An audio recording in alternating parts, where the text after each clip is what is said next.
my first race in Kona was 1999, and I was just turned 26-year-old amateur competing in my first Ironman. I came over to Kona thinking, it's going to be a pretty big challenge, but I didn't really know what it had in store for me. Came out of the water in pretty good position, and just got on that bike, and as any sort of foolhardy amateur or rookie would do, I should say, I just went for it on the bike. And before I knew it, I was passing all these people that I looked up to during my whole amateur career.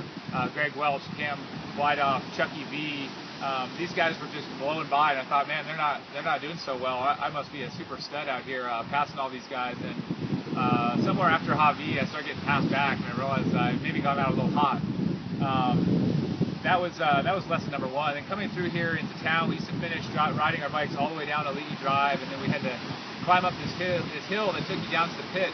I have this very distinct memory of coming up that hill, and for those of you who've been here, you know that hill. It's a pretty steep little hill, just popping up here at the end of Leahy, and one of the German spectators yelled at me that this is a small chainring hill.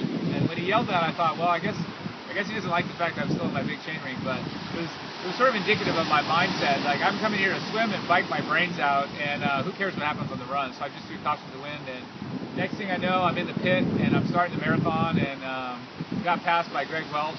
He was one of about 65 people who passed me on the marathon. So all those guys I thought were kind of playing it easy on the bike, they sure came back and beat me. I got passed by 65 athletes on the run.